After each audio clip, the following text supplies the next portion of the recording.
Hey everybody, I'm SK and welcome to this week's episode of the Haunting Grounds vlog. Now, not going to share any prop work with you today. I'm going to reserve today's episode for a little bit of a rant. Not the whole episode, just a little bit. The other day, Saturday, I opened up my email and found a nice little letter, nice little email from YouTube. And they write, "Dear SK Austin, your video, The Haunting Grounds Home Haunt 2011, may have content that is owned or licensed by Monolith Graphics Publishing." Hey, no kidding. It's in the credits. "But is still available on YouTube. In some cases it may be blocked or ads may appear next to it. This claim is not penalizing your account status. Visit your copyright notice page for more details on the policy applied to your video. Sincerely, the YouTube team." Hey, thanks for that, YouTube. I know that I'm using music from Monolith Graphics, who also happens to be the company name for Nox Arcana. I've been using their music. I've been using it with permission. Fancy that.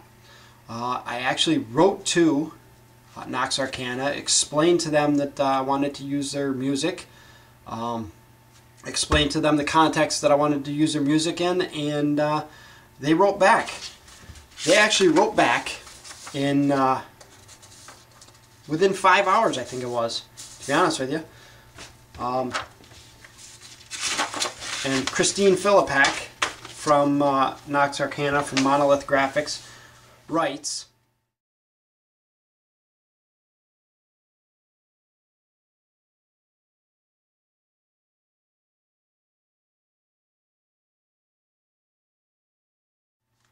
so, I followed their guidelines. I have their permission. Thank you, Nox Arcana, for granting me permission. Really, this rant is not about Nox Arcana. I really get the fact that these musicians, especially musicians, need to crack down on piracy and the unauthorized use. So I get it.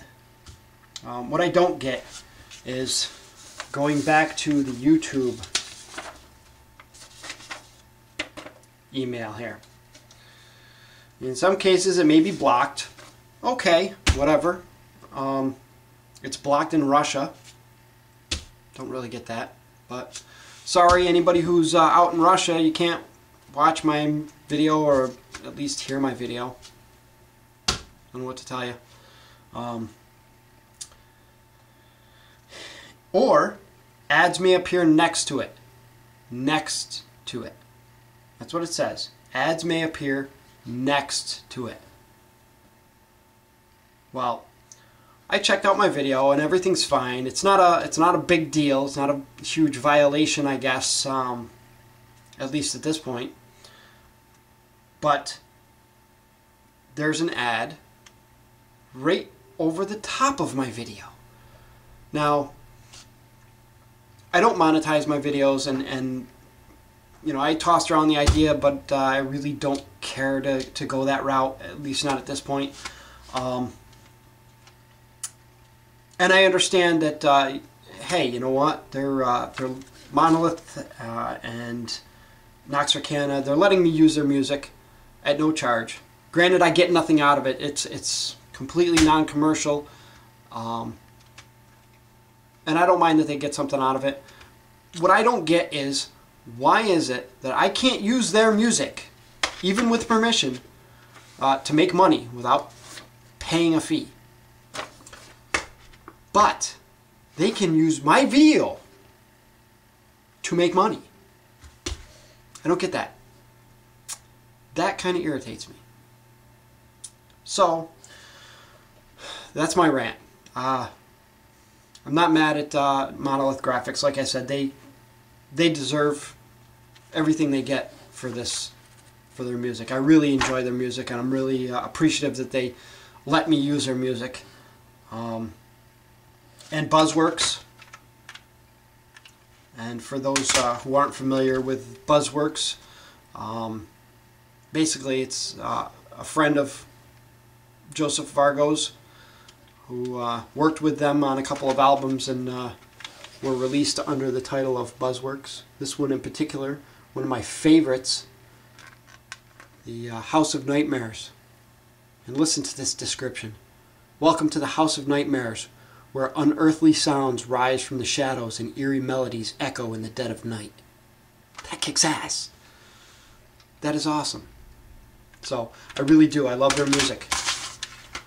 I'm not mad at Nox Arcana. I'm not mad at Monolith Graphics. I'm a little irritated with YouTube right now, but hey, I get it, I guess. I'll figure something out. I'll write back to Christine and see if there's something that can be done, and if not, maybe I'll start looking into making my own music. Dip my fingers in a different venue of the, or a different aspect of the whole home haunting thing. I have a few ideas whirring around my head. I talked about doing it before.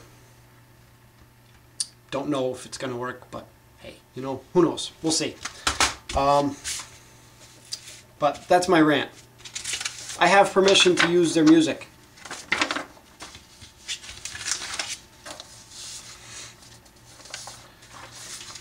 Alright, when I put out the Tombstone videos last week, and oh, by the way, if I didn't mention, I got that same email from YouTube the next day on another video, which was my high-speed tombstone carving Celtic knot video, which was posted last year or the year before. I don't know, but it's been a while and they just caught it now. And then my 2010 Witch House video, which has been out for at least a year and a half, and they're just finding it now. So I don't know, maybe that's this little thing that they're using to hunt down people using music is new, but oh well. Right, back on track.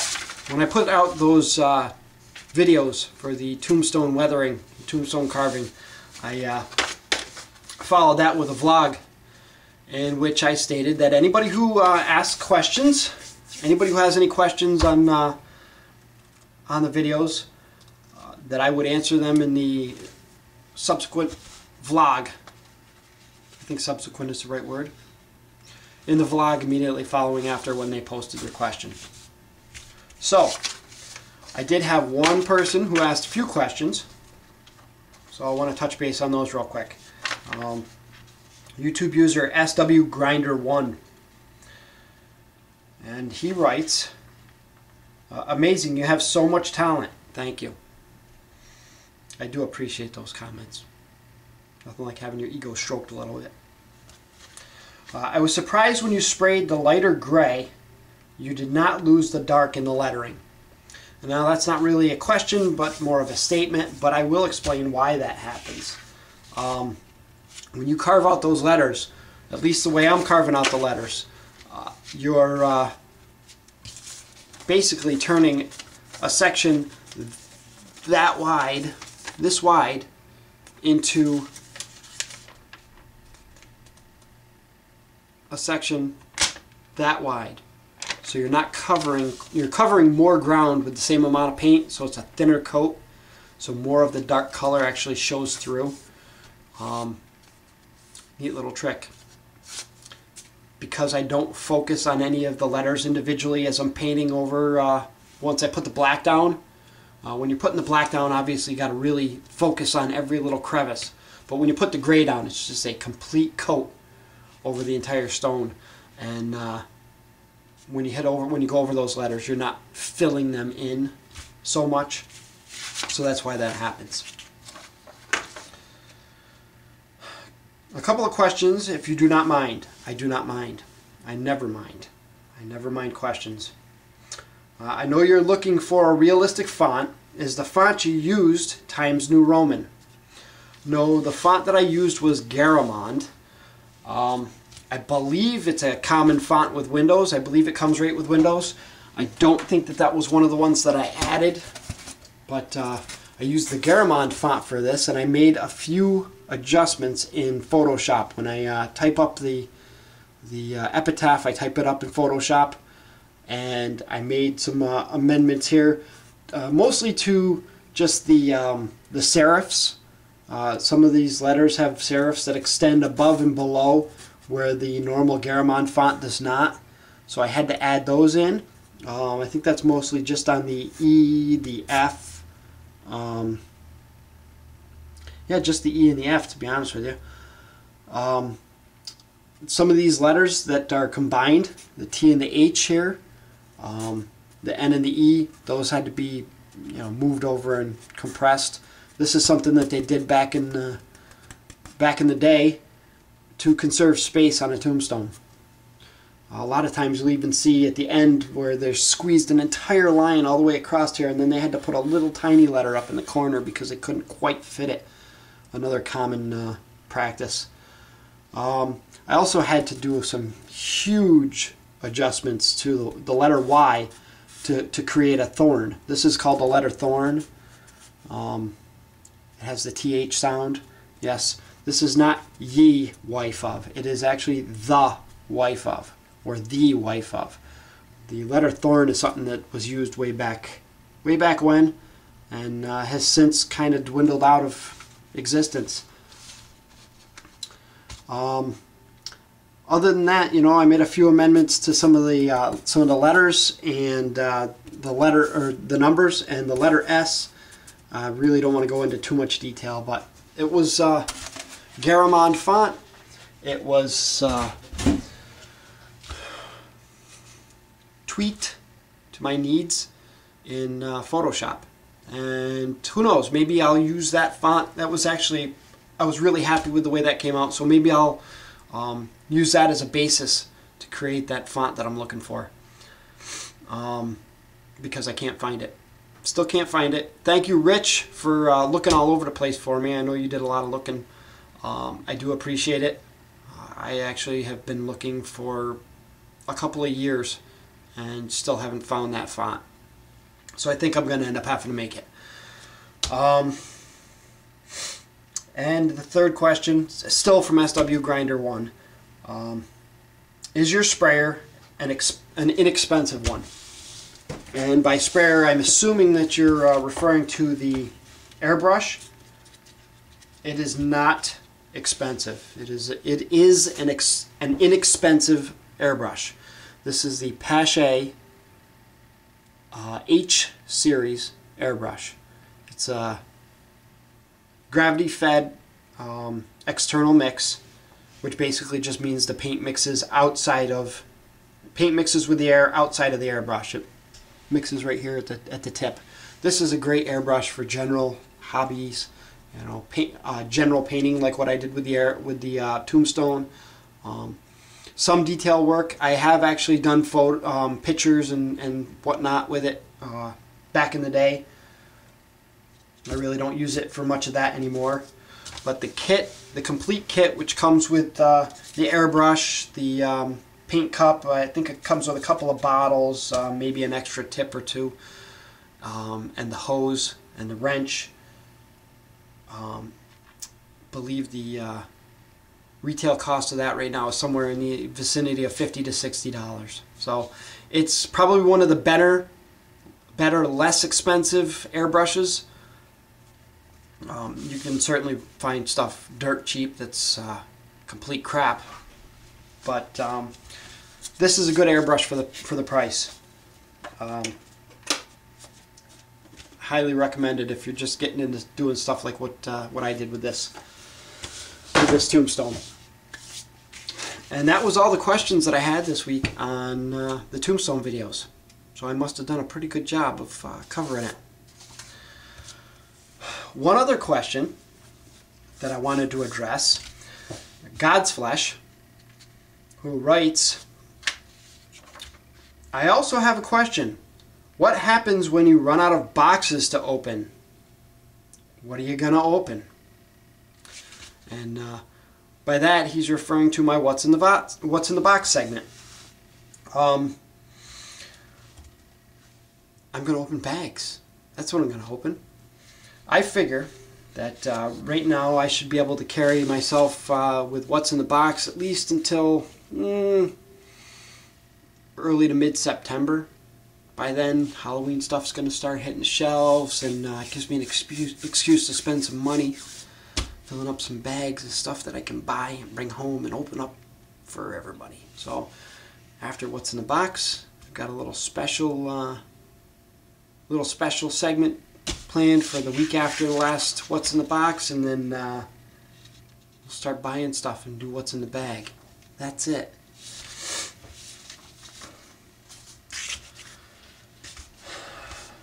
Alright, new subscribers have 9 new subscribers this week, which, by the way, puts us up over the 100 subscribers mark. Yay me! Let's see here. QOTD, which is Queen of the Damned, by the way, Lestat fan. Thank you for subscribing. The J-Boy Brown. Thank you for subscribing. HF Spooky J. Thank you for subscribing. And this is where I usually say, hey, you know, if I butcher your name, I apologize. So if I butcher your name, or in this case, when I butcher your name, I apologize. But Yowie Loverell. Or, yeah, oil over L. Or, yow, I love Rel. I don't know. New pick. But, thank you for subscribing. Ipsissimus13. Thank you for subscribing. Fluffy Man 0. Which, by the way, is my other son, Bryce. Thank you for subscribing. VJ Xavier. Thank you for subscribing. Zach Gosiminski. Thank you for subscribing. And the Doyle 33. Thank you for subscribing. Again, thanks everybody who subscribed and everybody who watches these videos. I really do appreciate it. Alright, it's time for this week's segment of What's in the Box. Hey, that's my job. Sorry. I thought you were on vacation still. Anyways.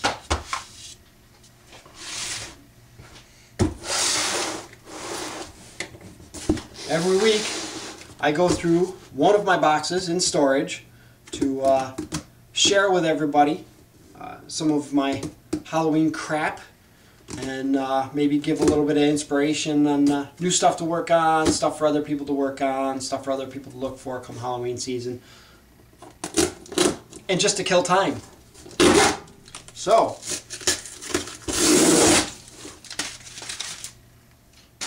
see guys, I threw it on the floor. Everybody in SOP chat was complaining that my floor is too clean, and it is clean. But, I don't know. I give up with that aspect. Alright. This week's box. We have our skull drip candle, which is actually just a drip candle in a ceramic skull. This was a little tiny bottle, little tiny wine bottle, I think it was, that we had, that I had put the drip candle on, and it got bigger and it got bigger, and finally we were like, oh, you know what, this is dripping all over the place, so let's put it in this skull. And then it dripped all over inside the skull and started dripping outside the skull. And now it looks real cool. So this gets put out every Halloween, and unfortunately, the top of the bottle's like right here, and I don't have any more drip candles. And they're not really easy to find around here. I really don't like ordering stuff like that over the internet, so I used to get them over at Walmart, and last I knew they stopped carrying them. I can't find them. So I don't know. Eventually, maybe we'll find some more and get this whole darn thing covered up, and that will look wicked. But until then, good enough. I like it. And this is not a very exciting box. Sorry to say. The only other thing in this box is my gargoyle. My ceramic or stone, or, well, it's not stone, but gargoyle. Picked this up at Marshall's. And I got it at a really good price because it had a big chip right in the nose. Big white chip right in the nose. Got it for, I think, half price. I think I ended up paying maybe $10 for it. Brought it home and touched up the nose. Looks good as new. My wife loves gargoyles. I like them too. So, unfortunately, that's it for this week's What's in the Box. And I've only got one more actual box for What's in the Box. After that, we start tackling bins. I've got I think eight big plastic bins, and then after that we'll tackle what's not in the box. The last few remaining props that I have that aren't stored in boxes, and then hopefully the stores start getting their Halloween stuff in. Alright, like I said, we hit 100 new subscribers this week. Thanks everybody. I do appreciate it.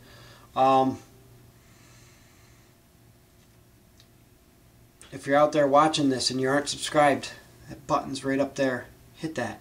So subscribe. You won't be sorry. We'll keep bringing you neat stuff like this. Or maybe we won't. Maybe you're bored already and you're like, the hell with that. Either way, whatever. Whatever. We enjoy new subscribers. I enjoy sharing my stuff with everybody. So if you enjoy what you see, hit that button. Hit it. You know where it is. And I'm gonna, you know what? If I hit 150 subscribers by next week, I'll shave my head. Bald. I'll shave it completely bald. If I hit 200 subscribers by next week, I'll shave my head completely bald. And I'll draw a face on the back of my head, and I'll do the entire vlog backwards. So, hit that button. Tell your friends about us. Tell your friends to hit that button. And let's see if I can do a backwards vlog with my head shaved. From the Haunting Grounds, I'm SK. Until next.